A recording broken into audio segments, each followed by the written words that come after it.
I've always been told, and I firmly believe that you can't do anything well without working hard. It's okay to hustle, but it shouldn't be part of your culture, right? I thought maybe working for a startup rather than a normal 9-to-5 company, I would be required to work harder.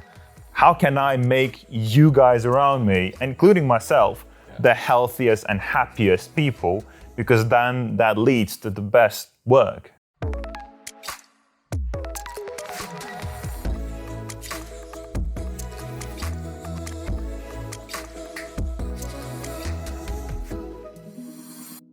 I did a pub quiz the other day, online one, and I got a question right because of working here, and it was Larry Page is the founder of what company? Right. And I was the only one that got it on Google. Yeah. So that's pretty impressive because, to be fair, like not many people know that.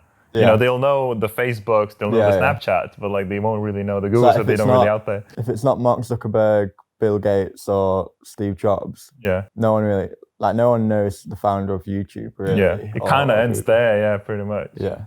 Anyway, welcome to another episode of Startup Dynamics with me, Jonas Urbonas, and I'm joined today, as always, by Jack Gerard, who's an employee of Orfi Active, and we talk about the dynamic between the two of us in a startup world. And today, I think it's going to be a really interesting topic, which is something that I started off with, which is basically startup culture equals hustle culture.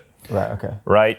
Now, I think there's different perspectives from this because, you know, I experienced it, and you kind of had expectations of it when you joined, right? So I want to kind of start off a bit about what, you know, hustle culture actually means. And that's basically heavily associated with the fact that you are working all hours, working all days, responding to emails any time of the day, you know, and you almost like strive to like answer an email at 3 a.m. because that will make you look cool, make you look committed and passionate about what you do. And that's kind of stemmed from, you know, people who are successful entrepreneurs and have a great platform and influence, like, you know, Gary Vaynerchuk or Mark Cuban, who are literally like walking millennial motivators, right? And all they preach essentially is, you know, work hard, hustle, grind it out, and that's the only way you can succeed. And I think a lot of times what you've seen, and I've been at fault at that as well when I was a very young entrepreneur, is that kind of visual that's being created of you always on your laptop, always on your phone, you know, you're always working, you're always doing something, and that makes you cool, and that will make your startup succeed, right? So I just want to make sure that, you know, what we talk about today is, you know, helping to understand why this happened and why, you know, well, hard work might and does work still, but it doesn't need to be there constantly. And it doesn't need to be a hustle culture for a startup to succeed, because personally, through the experience, I feel like it's quite counterproductive and that should change. But what do you think? Like, what was your impression? Yeah, that's the thing for me. Like, I've always been told, and I firmly believe that you can't do anything well without working hard. Like, that's what you got told throughout school, throughout education, and even like in daily life. The only way you can achieve something is through hard work. But I feel what you're talking about with hustle culture is that there's hard work here, but hustle culture is taking that to another level, and it is unhealthy and unsustainable. Yeah. Hustle culture is almost what's the amount of hours that you can physically and mentally sustain and do, rather than what you do in those hours. And I've seen that a lot. So just growing up and reading articles about entrepreneurs, watching YouTube videos, like day in the life videos, it's all people setting their alarm at 4 a.m. in the morning so that they can open emails for 2 hours, get on with the day, and get to bed at like 1 o'clock and have 3 hours sleep and go again every single day. And it's kind of ingrained in people. That's the only way you can achieve something great, like found a startup. But is that not the case? It can be. I don't think it should be. Yeah. I think there are points where hard work is essential and needed for something to happen. Yeah. And that's okay. Like you can push through and grind out and hustle for like 2 days because you just crucially need that to happen for your startup to succeed, to get that deal, to get that client, to get that user, whatever it may be. But then you need to make sure that you have enough time to recuperate, to really, replenish your energy and everything else. So you take a couple of days off, maybe you take a week off, depending on how hard you went, right? Yeah.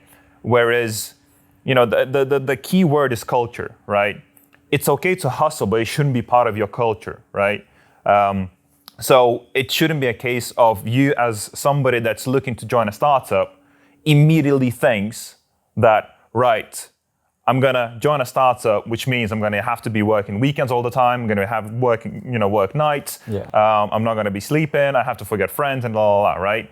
That shouldn't be the mentality you go into. It should be with an awareness that sometimes maybe you'll need to do some extra, or you'll need to do more diverse things. But again, I think that's with any job really that you're really passionate about. Well, I think as an employee coming into a startup, that's maybe the impression that I had in terms of I thought maybe working for a startup rather than a normal 9-to-5 company, I would be required to work harder. I think the stereotypical view of a startup is doing everything you can in your power to get it off the ground, which is kind of fair enough in a way because it needs to happen. You need to get it off the ground because you're not making any money. So you're going to have to put that extra work in. But there is a limit to how much you can put in. Yeah. I mean, one question that I'd have for you is, do you expect your employees to put in that extra effort? Extra effort, yeah. If that's what they feel is best for the product and the company, right? I don't expect them to do the long hours for the sake of doing the long hours just because the company is labeled a startup, right? It has to have intention, right? It's not about the visual of it. Yeah. Again, the fact that, you see all these people, in a taxi on the phone all the time, walking on the phone. I'm just entering my email right now, and on a laptop. If you look realistically, did they actually do more work? I very much doubt that, right? Because your productivity goes significantly down. And again, I'll reiterate, what you do in those hours is more important, right? So if you're at the absolute top of your game in the hours that you're actually working, you'll do a lot more, you'll do a lot more productively, creatively, right? Than, sitting there for 5 hours straight, not even standing up and just trying to push yourself through and through and through. I'm sure you felt it. Like if you sitting at your laptop for 2 hours without moving, you start to kind of zone out, right? You get fatigued, and we're talking constant, grind of 12, 14, 16-hour days, And as I said, I was at fault. In the very beginning, back when we were doing Hoops Connect at that time, I felt like I had to create that image. And I remember I was working completely for the sake of working, right? Not focusing on what's the end result, but focusing on, right, what's the count of hours today? That was the success for me, right? Yeah. No wonder Hoops Connect failed, right? Because, I was completely burned out. It affected my friendships. My relationship, I almost broke up with now my wife, right? My health just went completely to shit. I ended up having back surgeries and stuff like that just because I was depleted nutritionally and everything else.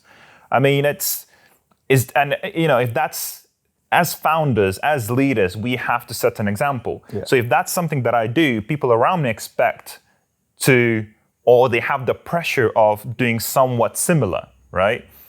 And I kind of start expecting that myself because why, not necessarily why, but if I'm putting in that much work and, I've built a team around me that should have at least a similar passion, I'd expect them to do the same amount of work. And that was the biggest mistake in Hoops Connect. Yeah. And I really kind of regret even having that type of expectation. Whereas now it's everything's all about how can I make you guys around me, including myself, the healthiest and happiest people, because then that leads to the best work. Yeah, I'd agree with that. I think getting the highest amount of productivity out of someone is more crucial than getting them to work long hours. I think it's like a basketball, for example. You don't play your players for the full match because they'll just burn out. You take them on and off the bench so that they're the most productive when they're on the court. Yeah. And the same goes for work. You know, if you get someone to work for 10 hours to 12 hours, likely only 5-6 hours of that time is going to be productive. Yeah. And they're going to come into work the next day not really wanting to be here because they're so tired, they'd rather be doing something else and they need a break. Yeah, I think that's very important. Like, honestly, like, healthy, happy people is like the most unstoppable force that you can have in a team. And you always come back to something like the Scandinavian countries. I feel like they always get it right. I don't know why, but like they do. Okay. And there's a statistic, I think it's in Sweden, where essentially only 1% of, working people reported that they worked long hours. And if you look statistically globally, Sweden has one of the most happiest employees in the whole world, right? Yeah. And it's not by accident, right? Well, what's your opinion on the 4-day week then? As in working Monday till Thursday, having Friday, Saturday, Sunday off. Yeah. So I've noticed a few people are doing that now. I remember reading an article where, this isn't me trying to get this to happen, by the way. Smooth. But I remember reading an article where a company would work 4 days a week and the productivity went up a lot. Because when I don't know, I probably shouldn't be admitting this, but I think naturally on a Friday, productivity all around must go down quite a bit because everyone is looking to the weekend. It's the final day of the week and everyone's a bit burnt out. So I think Friday is the least productive day and people might benefit more from a 4-day week of just coming into work Monday till Thursday, absolutely going for it, and then being able to take 3 days off where you can just completely relax. Personally, I think it's having that flexibility and really having those conversations on a human level. Yeah. I truly believe there's no like one size fits all. Yeah. Right. Some people prefer to just work shorter days. Yeah. So maybe you'll work from 10 till 3, right? Or like overall your whole day, like what are you going to be doing in those hours? Maybe I'll spend 2 hours in the gym and I'll spend another 1.5 hours having a long lunch or whatever it may be, right? And some will be like you're saying, I'd rather do full on, really intense 4 days and then have 3 days off. Yeah. And it's a completely personal thing. My wife is a great example. She switched to 4 days a week just because she felt like she needed that one extra day when like I'm not at home because in the weekend everybody's in. Yeah. So she can do her stuff, do something that, maybe she's passionate about, maybe some hobbies or whatever it may be. And that really, really worked for her. Like for me, that wouldn't really work. I'd rather have shorter days. Yeah. Well, just do it almost every single day because I'm not one of those people who actually looks forward to a weekend. Yeah. But for me, it's not even. A lot of times I lose track of days. It's just like, but it is because I'm working on my own thing. I think you're just always in it, so there's no distinction between that. But throughout the day, I will have triggers when to completely switch off and when to go away from work, and that's very thought out and very deliberate, right? Yeah. You'll see that even especially now that I have a kid, like I'll finish work at 4, right?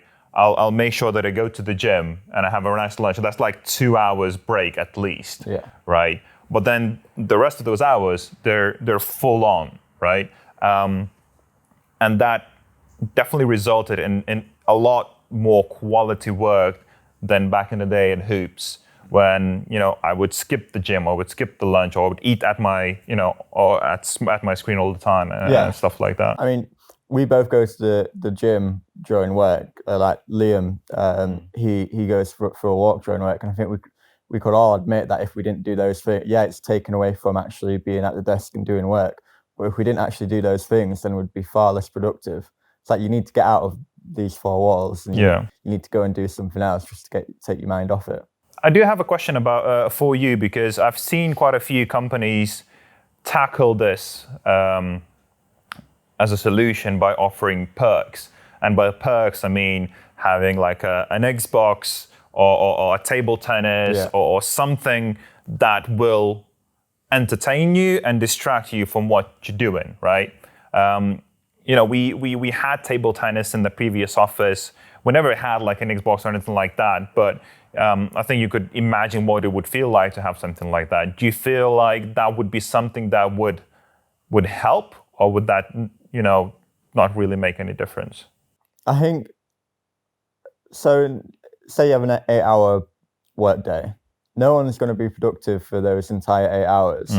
So whether or not you have a table tennis table or you have an Xbox or whatever, people are gonna kind of take 10 minutes off anyway. So if you're providing someone because we used to play table tennis, and it gave us both a nice break and also kind of made us competitive.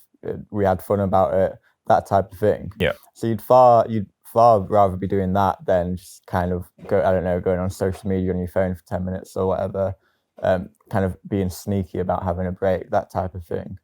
And again, it's like team bonding as well. Like if you get something that everyone can do that's nothing to do with work, then it's going to bring people together. And maybe, say if I beat you at table tennis, for example, which I pretty much did all the time. Not true. but if we're having that kind of, I hate this word, but if we're having that banter together, then I'm more likely in the office going to be able to ask you a question about that I might be too scared to ask if we hadn't have formed that relationship type of thing. So it can only benefit the office environment taking those breaks. That's from an employee. And I tend to agree to an extent, but there is a flip side to it, which I have noticed, and there's a reason, and quite a deliberate reason why we don't have anything in the office right now. So while what you said is true, it has a flip side of, if you look really closely, what happens is an Xbox, a table tennis, even like something like darts or whatever it may be, right? Yeah. It will distract you from it, especially something like Xbox, right? But you're still in the screen, for example, right? Yeah. You're still within the office, right? And I think what's really important is really to completely go out, like get some fresh air, get fitness, communicate with other people and stuff like that, right? That's one thing. But then another thing, which is, I think the most overseen thing, is that it either kind of distracts you from the work a bit too much, so it needs quite a bit of time for you to get back into it, and or it delays your departure from the office. Okay. So when you look at it as a whole, when we're talking about work-life balance, again, it depends where you are in life, but when we're talking about even somebody like that has maybe a family or anything like that, or has relationships or has other things to do, they will spend longer times in the office because of those perks. I've just spent 1.5 hours playing Xbox, and then another half hour playing table tennis, and then I had lunch, and then I went to the gym. It's like, oh, I actually need to do some work. Yeah. And then you ended up being 8 p.m. in the office, even though your actual worked hours were 4, right? Yeah. I'm not saying, so we didn't really have that issue. I think we were quite nicely, I'm losing, for a better word, like controlled. Yeah. We still went to the gyms and everything, and we, if it was like a busy day, we just basically wouldn't play table tennis, and we would prioritize going to the gym. But a lot of times, if you look at other companies that do offer those perks and all the kind of WeWorks and co-working spaces, that's exactly what's happening. And so that's just the flip side of it. So I'm not saying perks like that are good or bad, but you do need to consider both sides. But yeah, if we're bringing it back to hustle culture and productivity, I think what we're both advocating is getting the most productivity out of everyone. And I think what you said there is that too much of a perk would take away from productivity. So I think it is finding that right balance of that kind of that 5-10 minutes out of the work headspace and just enjoying yourself for that 10 minutes. Yeah. And I think, the underlying message here is, working a lot smarter and not harder. I think back from like the industrial age, we didn't really have like an alternative. Like you had to work hard to earn your money. Like, and it was physically hard. Like it was long hours. Like it just was no alternative, right? We have all the tools right now to work smart and to have that balance, and really kind of take control of our life. Yet we still are brought up, like you said, like similar to me, like you have to work hard to achieve something, right? And so I think that's something that we really need to think about. What's the smartest way that you can achieve something? And you don't need to have the long hours. You don't need to really grind it out. You just need to really sit down and think about it. There's this, famous saying, it takes 10,000 hours to achieve something or to own a skill or to be good at something, whatever it may be, right? Yeah. I think it needs to switch from that to it takes 10,000 iterations until you find something that's so on autopilot, so self-sustaining that you can go and say, right, I can focus on the other things now. I've done this. I've done 10,000 pivots or 10,000 iterations to make this work now on autopilot. And it's like the tortoise and the hare. Like the tortoise was slow and steady, but got there in the end. Whereas the hare was, I don't know, they were probably working too much. No, but I get what you mean. It is exactly that. But it does have a flip side. I think the digital world, what it has created is that we don't realize that we're working when we are. Because you finish work, you're on your way, you have a smartphone, which is essentially a computer in your hand. Yeah. Oh, there's a notification. Oh, there's an email. Oh, I might as well answer it now. You come back home, there's your tablet on the table or your laptop, something like that, right? And you're constantly in it. I think we really need to be purposeful of saying, I've finished work, whenever that is, and that's it. You use airplane mode, you turn off your devices, you turn off your phone, maybe you have a separate phone for just your family. You find your own way, right? Yeah. That's something I definitely learned throughout my journey. And now I'm quite deliberate, like from 6 p.m. essentially, it's almost impossible to reach me. I'll turn off everything. It's family time for me. I want to get my sleep and everything like that. If I'm in the gym and stuff like that, I won't answer my calls. I won't do any messaging or anything like that. Just stuff like that, even though I have the ability to because of all the technology that's out there. I think people need to really relearn how to do it because we got so used to being always available to just say, no, like, get away from me. This is my time now, right? And then you focus on the things that truly help you get to where you need to get. One thing that I have noticed as well is because we're always being distracted by everything right now, notifications, TV, screens everywhere, right? We don't have enough time to focus on ourselves and to really reflect on what's going on and where you are in your life and what your passions are and just overall, like when you talk to people, it's like, what are your core values? What are you striving for? A lot of time people will just go to a blank because they're so always buzzing and being distracted by everything else and what people tell them they should be doing. That's the thing. I'd be afraid that as an employee, hustle culture would make me not want to come into work. And like, I'd kind of be living for the weekend, like on Tuesday and Wednesday, I'd be like, can Friday afternoon get here already? Whereas because we do kind of balance it out and we take breaks, and I come in and I enjoy coming to work and I enjoy working on the project. I see a lot of people that just hate the job. which isn't really anything to do with hustle culture. But yeah. Well, it can do, because you might not hate the job itself, but how it's being presented to you. So I think as founders, as directors, as leaders, we have the responsibility, not only in our company, just even like as a nation, to make our main goal, right, not to be like the hardest working company or nation, but to be the happiest, the most creative, and the most efficient. I think that's especially the key word, nation, because that will help, really basically get to where we want to get, whatever the goal is within the company and, the industry. Yeah. And to do that, I think, yes, do the work. This is your role. These are the tasks you need to do and stuff like that. But then be very clear about the things that you should do outside work that help you get back to just living your best life, right? So for me, that's like just literally making time for yourself, doing things that you love. For me, like that's basketball, for example, right? Travel, go for a walk. Don't like simple things like breathe, like concentrate on the fact like how you're breathing.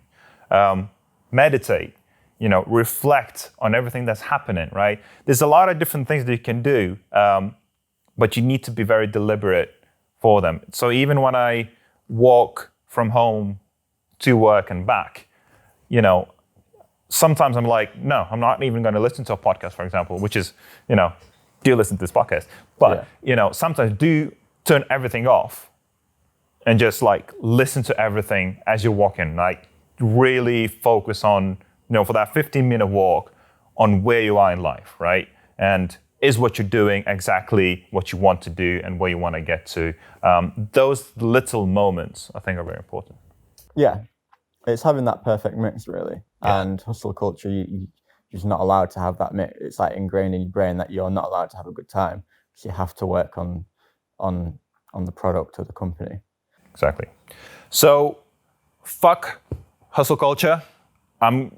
Honestly, it shouldn't be a thing. It shouldn't be even a saying. Let's focus on a healthy nation, a efficient and a very happy nation, and let's do whatever we can to get there. We're going to do our part.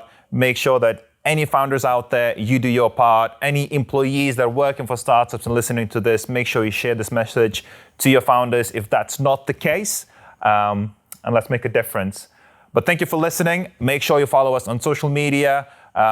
Visit our website, startupdynamics.co, to ask a question, to listen to our other episodes, and we'll see you later.